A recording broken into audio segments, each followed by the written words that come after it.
always drinking, and you had the respect of the courtroom and the judge, but you still had that in you even back then. Yeah. And I just remember you having an ankle monitor on after that, like. Yeah, I was petrified that my baby was going to be locked up. Everyone was like, I'm not gonna cry, I'm not gonna cry, and then I started crying and hugged you, and everyone started bawling, and like that's when it hit me you were actually leaving. That was freaking fam. This is B-Dog, Nevaeh. Don't call her B, only we call her that, she hates it. This is my mama. Q&A time. Who is B? Who is mom? Oh my gosh. Who am I? Let's start with the first question. This is like an open question. What's the biggest difference your family notices in me from back then to now? So that could be any point, but what do you notice the difference in me from back then to now? A lot of things. The way you live. The way I live? Yeah, and hair. Definitely your hair. How did I used to live? Crazy and like boyish. Boyish? Boyish. Well, yeah, you're grown. You're reckless. You're a man. Yeah. Definitely. You're a lot more mature now. You said I used to live reckless? Yeah. How did I live reckless? For everything you're always saying. What I was saying? What was I saying back then? How you were always like reckless. Always drinking and. In trouble. Yeah. Different life back then, huh? Yeah, but you know, I see the difference, but even back then, you still had that in you. That even though your actions, you know, you had the actions of young teenage ways, you still had a certain mindset of, how do I explain it? Like, you still pretty much remain calm. Like, you've never really been the type to get loud and upset like that. You've had a pretty clear head of, I'm trying to think how to explain it, but even when I was taking you to the classes to do the court stuff, Yeah. you still had a goal. Mm-hmm. You still had a mindset of you were going to do it and complete it and do it right, and you did. Yeah. You know what I mean? So you knew what you wanted. You had a goal and you set it and you completed it. And not only did you complete it, you had the respect of the courtroom and the judge. So to me, that's huge. But you still had that in you even back then. Yeah. You know what I mean? I want and to talk that about respect for people. I want to talk about that part a little bit more.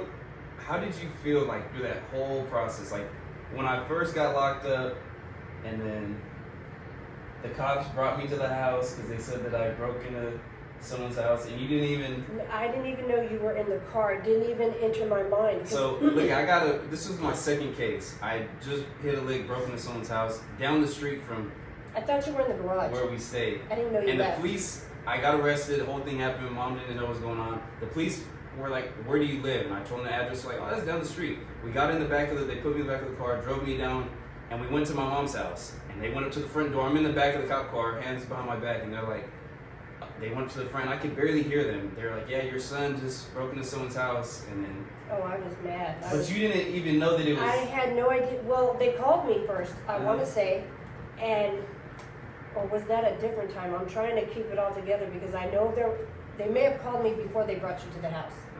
And I thought it was regarding somebody else.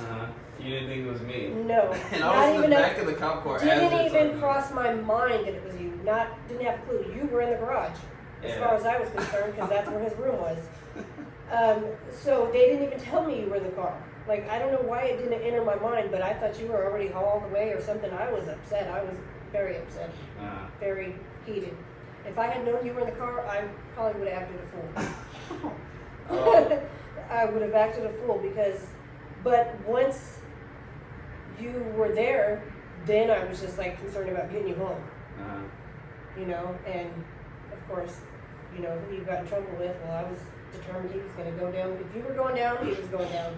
Back then, did you know anything about me being locked up? Or what did you know about all that back then? No, I don't really remember. The only time I remember was the Castle trip. Yeah. And you had to go, Mom said you had to go to court for a dog court for Niner. Yeah, I don't even think she was aware of the other, because that was easy. Like, and I just remember you having an ankle monitor on after that, like, and you just were always like taking a picture in the mirror with it. Like, So what was the ankle monitor for? For Niner or for? No, that was house arrest. That was. Yeah, I know. Oh, that was No, that was the second case. That was with Niner and everything. Because the first case I got, it was the second case where I was on it. Got locked up, and then they let me out on house arrest. Yeah. We'll get deep into like that story on another video, but Yeah, over yeah. those two, what was it? The court from the time I got my first case to being relieved, like that was what 2 years, you think? Like, what was those 2 years like? Of like, how did you feel? What was it like 2 years of court? Stressful because at that point I just seen my baby, and I didn't want you to have to go through any type of struggle. Yeah. I mean, at first I was mad and upset, but I don't think I ever came at you with, see, you shouldn't have done this or you shouldn't have done that. This, I feel like I was as supportive as I could be. Yeah. Wait, did you think I was going to be locked up for something? I thought there was a good chance. I mean, it was like kind of back and forth with, I don't even know, did you have a public defender? Yeah. Yeah, so it's hard to trust in those. Yeah. Yeah, so I was very unsure. Because I had my first case over all the charges. It was 6 felonies and 3 so misdemeanors. no, I was very nervous. And they were like 2 or 3 months apart. Yes. I remember I went through the first case, and they were like, "Okay, we're gonna give you a deal. If you act right, like you're not gonna be in trouble. You will drop all your charges. But if you get in trouble, if you even skip class, like you're gonna fight these charges in like a trial type setting." And that was scary. And then boom, I got 3 more felonies. Because you were underage, so I could have made the decision for you, I think. But it was really up to you. Yeah. But like that's tough as a parent because you want to go along with what you have, but probably at the time I probably figured I had it all figured out more than you. You know what I mean? Like, okay, you should do this, but yeah, it was nerve-wracking because I don't even know if we dealt with all the same people every time we went to court. Yeah, I remember we got different judges, different public defender, Yeah. and the public defender has like a bunch of clients. Yes, that are exactly, and they don't. Every time we met with them, we had to In tell my a story. experience, it's really hard for them to really fully commit in a person like that. Yeah. So I didn't have the utmost faith that it would turn out well. Yeah. And yeah, you had quite a few different charges going on. So yeah, I was petrified that my baby was going to be locked up. I didn't like you being in juvie. Yeah. You seen how I was when I came to see you there. Oh. You were just like, Mama, it's okay, I'm good. No. Like, as soon as I seen you, I broke down. Yeah. And you knew any of this was going on? No. Like, when I was in jail, did you know about it? no. Because it was probably easy to say you were somewhere, anywhere, with friends or something. So you didn't know about it, and then did you know what an ankle monitor was, or you just were like? I thought it was like a bracelet that you got from your friends or something. Because I can't even remember, like, what was said around her or to her, or... Yeah. But, I mean, she pretty much was in the house. She didn't really go out into the garage like that. Yeah. If you were out there, because you were always out there with you. That was very nerve-wracking. I could not believe, because you were my baby and you didn't do anything wrong. So I thought, I had no idea you were doing all those things. Not a clue. Here's another question. This is kind of change the topic a little bit. One lesson your family thinks you've taught. On coaching or just in general? I guess just in general. That's just the question. Oh, well, I mean, you've definitely, just you talking about your story, from your point of view, Yeah. has helped me reflect and work on myself in the process.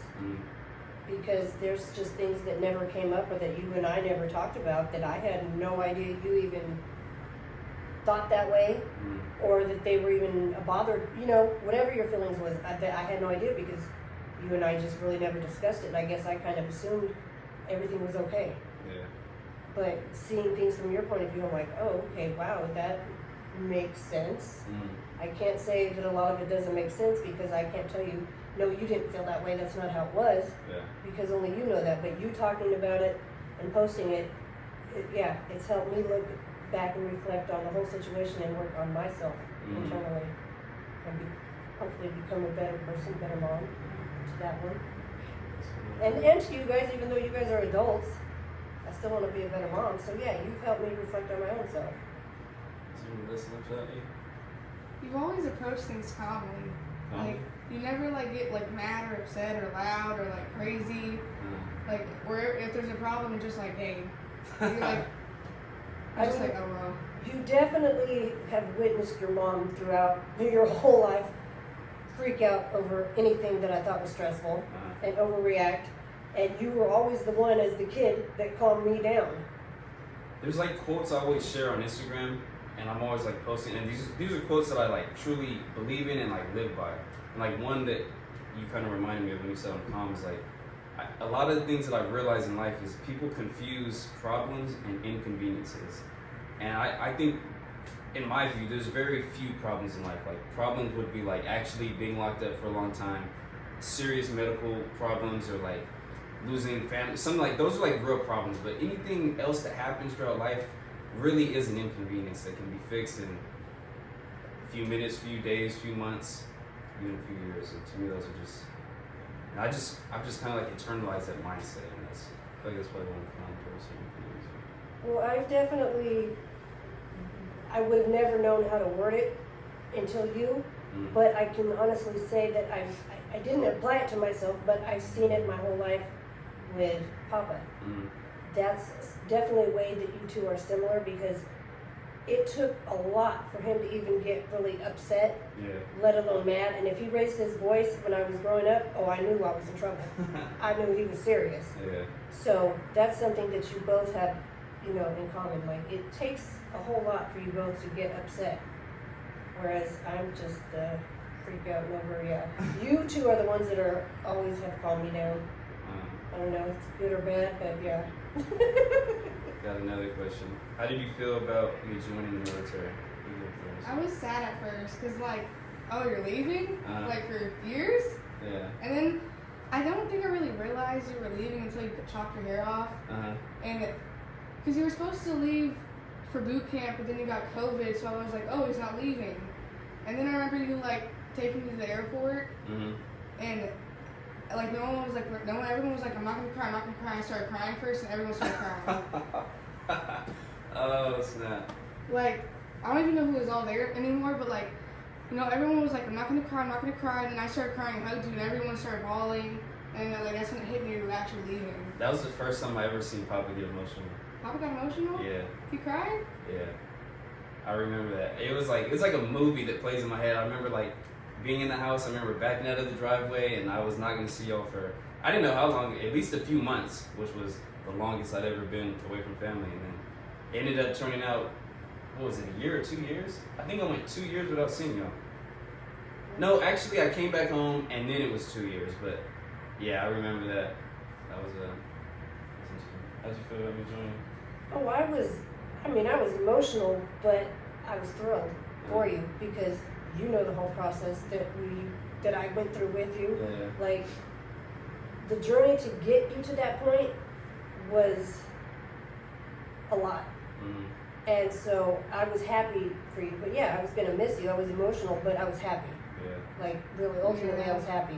Because I wanted that for you so bad. I could feel it for you. Like, I just knew there was a way that it was going to work out for you. I didn't know how, but that was something I was going to I couldn't give up on for you, because you were so disappointed and so let down when we thought it wasn't happening for you.